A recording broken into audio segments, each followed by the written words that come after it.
guys, that was so high pitched. Let's do that again. Hi guys, welcome to my channel. Hi guys, welcome to my channel. I will be posting as often as I can to help you guys with all things career, top tips, apprenticeship, internships, university, lifestyle, and to be honest, just to have a bit of fun.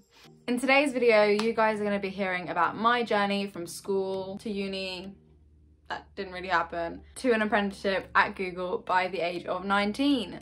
I'm also going to be giving you guys top tips to help you get into Google or any other big corporate company, especially in the tech industry. So since sixth form, I have had experience applying to multiple universities, multiple interviews, assessment centres, online video calls, abstract reasoning tests, anything you can think. I've done it, I've been there. So as frustrating as it was, I have learned a hell of a lot, good and bad things. It will be a great opportunity for me to use my learnings, the mistakes I've made, the good things I did, how I got offers places, and share all these top tips in my channel for you guys, so stay tuned. So, I went to school in the UK, did my GCSEs here, A-levels here, pretty much the whole school system. And at the point of all throughout school, I was the one who loved to get involved in PE, in sports, in team games, while everyone else was dreading the days of the week where we had to do PE. And then when I got to the education side of things, studying, textbooks, exams, like la-di-da-di-da, it wasn't for me. And I really came about that because I realized, one, it doesn't keep me engaged. I would get bored of it. Two, it just never motivated me to get anywhere with it. And three, I didn't really see the point. You'd revise so much, do your exam, the next day, 99.9% of people would just forget about what they just studied because you just forget. My college and school in particular really pushed to promote university as the next steps. A lot of people did apply to uni, but a lot of people did gap years. But in terms of them discussing to us about other opportunities like working full-time or doing an internship, apprenticeship or whatnot as an alternative, did not really happen. And I thought university was the only route I can go into. Otherwise, I won't earn well, I won't be successful, and people will look down upon me. Disclaimer, my A-levels were very science orientated, so I studied like biology, chemistry, psychology. So I actually applied for university to study physiotherapy because I love helping people. I really don't want to take up textbook-based degrees. I don't know why I'm saying that. Everything has textbook in it. I didn't want to do a subject that relied on fully exams and just textbooks and coursework and all that. Whereas things like physiotherapy, you had a big chunk which was very physical. You'd go into the wards and do placements there. So it was more of a mixture of physical and knowledge-based work. I applied to multiple universities and all of them required interviews. So that was the first step in getting interview practice. So I did loads of one-to-one interviews, loads of group interviews. So I rewind a little. I just finished year 13, which is the last final year of sixth form college, and I received my grades, and the university that I got a conditional offer for actually had to reject me purely because my chemistry grade was like 1 or 2 below what they wanted. So I thought it was the end of the world. I didn't want to force myself to just go to any old university and do any old subject through clearing. So I actually decided to take a year out. In that year out, I used that as an opportunity to really reflect about what do I want to do, what do I want to achieve, where do I see myself in 5 years. So actually during that year out, I decided to take a 4th A-level, and that was PE, mainly to study something. While I had a year out, I was working as a swimming teacher alongside to earn some pocket money. Within that year, I did a lot of research on what other routes have I got. That's where I came across something called apprenticeships.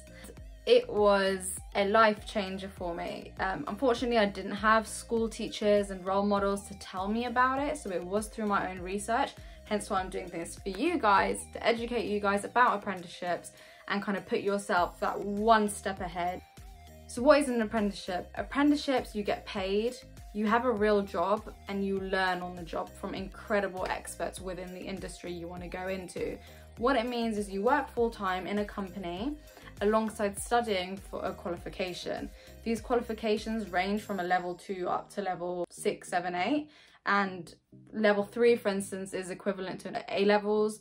Level 5 and above is usually degree apprenticeship. So technically you can still get a degree, but you're studying it part-time, so it might take a little longer. So it's a really, really great opportunity that I hugely recommend to anyone who wants to kickstart their career in a different route. So within that year that I took off, I did my research and I came about apprenticeships. It was a great opportunity for me to use my expertise and skills, for example, public speaking, connecting. I was a very practical learner, kinesthetic learner as they say. Very big word for me. I personally was searching for companies and industries that I was interested in. The industry I decided to go for an apprenticeship was digital marketing. The reason for it was throughout my hobbies alongside my school journey, it kind of built up for me to realize this actually matches this industry really well. Why do I say that? Because during sixth form and GCSEs, I started my own fitness Instagram page because I was always throughout my childhood really active. Swam for 9 years, started teaching swimming for 9 years, was athletic, good English. And a lot of friends and family always wanted me to kind of train them, help them lose weight, tone up, whatever it might be to achieve their fitness goals. So I decided to open an Instagram fitness account, taught myself how to edit videos and create content and strategize my account to suit my clients' needs and my friends and family's needs. This was really cool because I get to meet a lot of people who I would have never spoken to before, and they tell me that they're enjoying the content or what they love to see. For example, home workouts, I'd go create the home workouts and create it for them and post it. This also allowed me to see the Instagram analytics, which meant that I could see how much engagement my posts were getting, or there's certain content that was doing better than others, and this allowed me to strategize my content basically. The reason why I mentioned this in relation to studying digital marketing was because I started becoming aware that this is social media marketing, right? It's a type of marketing, social based. But before I got into the industry, I realized I had to actually learn more about what other areas are there within digital marketing which I actually might not like. So I need to kind of know all the good bits and bad bits of it. That's why I decided to look for online courses. Really recommend Google Digital Garage. I'll put the link in the description. And many other YouTube videos of people talking about the industry and all the different areas of it, like SEO, search engine optimization. All of them come into digital marketing, and 9 out of 10 of them I found appealing and interesting to learn about. So I went ahead and decided I'm going to study digital marketing in an apprenticeship route. Now, what was the next step? I had to find an apprenticeship. Quite an important step. So what happened here? Just to jump forwards real quick, I applied for 3 apprenticeships. Highly recommend you guys to apply for more. Apply to as many as you want. There is no limit like UCAS that you can only apply to 5 universities.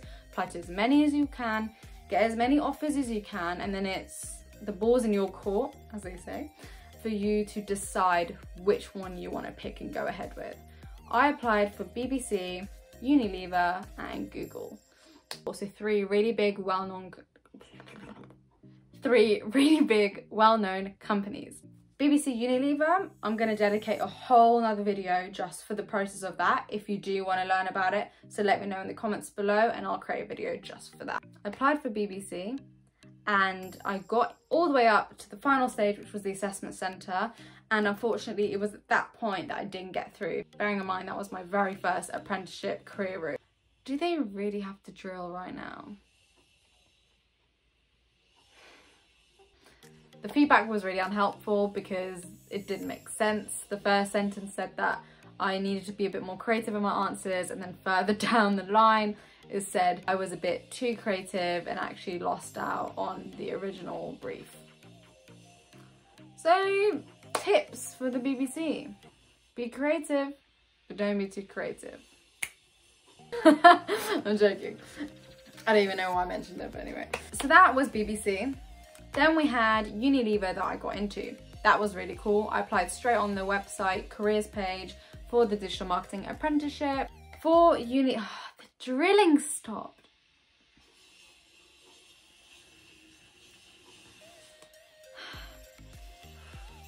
Didn't stop. For the Unilever apprenticeship, it was probably the toughest one I had, I'm not gonna lie, comparing it to all the ones I did.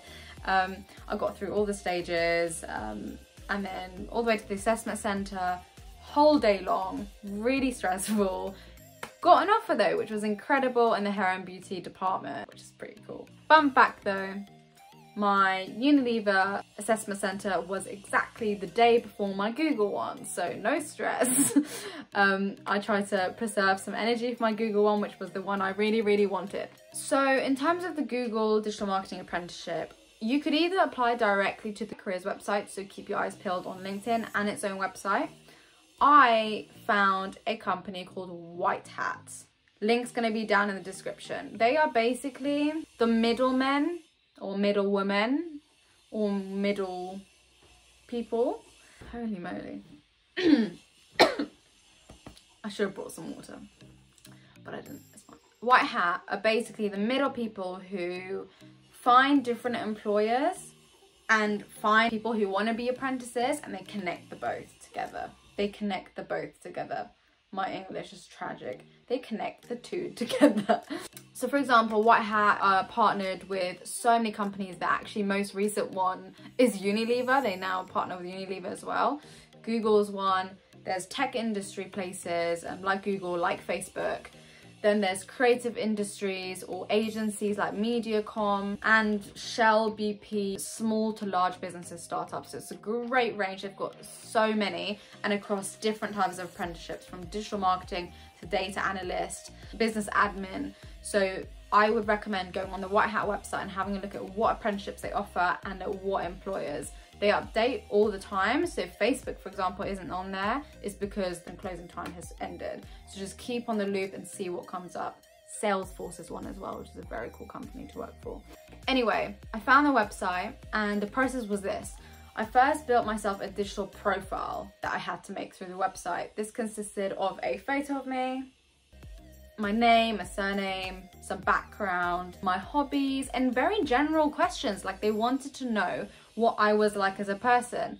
What is your favorite hobby? What sports do you take part in? And you can kind of pick which questions to answer.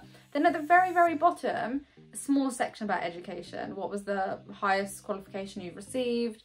What grades did you get in? But the whole point of White Hat is that they don't necessarily believe that CVs or resumes is a great representation of an individual, which I fully agree with. So I created the digital profile of myself, submitted it. They receive your profile and then they will give you a ring-a-ding back. I don't know why I said ring-a-ding. I'll give you a call back. And basically the point of the call is that they want to just hear a bit more about you over the phone, just to know, do you really want to do an apprenticeship? Why is that? They really just want to see grit and determination, that you're fully dedicated to do an apprenticeship, work with employers, and just to get to know a bit more about you. If you want to apply for digital marketing, they might ask you a few questions for them to see, have you basically done your research, or have you just closed your eyes and randomly applied? They might ask you questions like terminology that would be in the industry. So for example, tell me what you know about social media marketing. I highly recommend you do some research within keywords of industries. And once they like the call, they'll pass you on to the next stage, which they basically invite you into the White Hat office, and they call it a kickoff day. And basically it's you with about 5 to 10 other potential apprentices. Everyone is different in terms of what kind of apprenticeship they want to do, what employers, missing my finger, what employers they're interested in applying for. So everyone's just around a table. The point of this day is to get to know you in person a bit more, the White Hat staff and you, and also to further look into the employers that are currently out there partnered with the White Hat and which ones you want to apply for. And they're just going to kind of assess to what stage are you really ready for interviews and processes like that. Once the kickoff day is over, they will let you know if they're happy to put you on to the next stage. That's the point where you will say to White Hat, okay, I see a role at Salesforce, at Google and Mediacom. I want to apply to these 3, or I want to apply to these 6 or 2 or 1. In my case, I only applied to Google because I had a tunnel vision.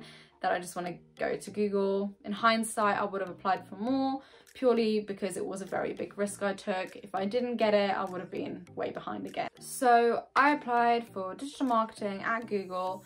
The process through White Hat was slightly different to if you applied directly to Google. Directly to Google, I'm pretty sure was 2 or 3 telephone interviews, and then you get invited to an assessment centre day. Through White Hat, it was, I think, 1 or 2 stages more, but they were so different. You weren't in contact with Google directly. The first one, you receive a task that you had a deadline of like 2 weeks to complete, and it's kind of a mixture of questions to kind of test your marketing knowledge in general. And they understand that most of you have come straight out of sixth form or college, so they're not expecting some university level knowledge of it. So just try your best. That's what I did. Once you get shortlisted there, they sent you on to the next stage. And what was the next stage?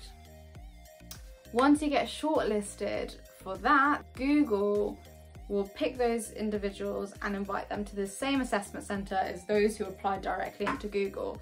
And basically that assessment day centre, blah, blah, blah, blah. I can't speak today. I think it's the weather. And the drilling stop, yes. Fast forward, after waiting a while to hear back, we get to the assessment centre. That was the day after I had just done my Unilever assessment centre, so I was quite exhausted, but it was a great vibe, great energy. So many Googlers around you as well. The assessment day centre consisted of a few stages. It was about a couple hours long, and it consisted of group tasks and 2 or 3 one-to-one interviews with a Googler. The questions I came across, I will be talking more in depth in my future videos, so make sure you subscribe to my channel to keep tuned. And pretty much that was the assessment centre. It was a really, really good day, and met loads of apprentices that I also got in touch with after, just to hear how theirs went. And it took about a week to 3 weeks for you to hear back. Got a phone call and she told me that I got in, and it was the best thing ever. It felt like life goals, only because I never in a million years would have thought I would get into Google, especially not having gone to university. I think that was the big factor. So just to add, my first day of Google, I got the famous internship hat. This is probably worth billions and billions. I'm joking because it's priceless. So this is the Noogler hat, the famous one you see on the movie The Intern. It spins, so I can fly with it. It gives me great ideas. It makes me a really good apprentice. And yeah, all Google employees get one. Just to also mention, follow me on TikTok. I will put the username down below as well. All my content is related to Google, how to get in, tips and tricks, CV, internships, all things to do with career in Google. So make sure you follow that. At the end of the day, you need to go with a path that suits your learning style, the career, the industry you want to go into. This is me just giving my experience, my top tips, where I was to where I got to, and I hope it helps. And definitely stay tuned for more videos. If you enjoyed the content, please make sure you like the video, leave a comment down below for me to make more for you guys, or I guess if you didn't like it then. Please subscribe to my channel. I will be continuously on a weekly basis creating videos and uploading for you guys to help you on your journeys, also to entertain you. Make sure you stay tuned for more.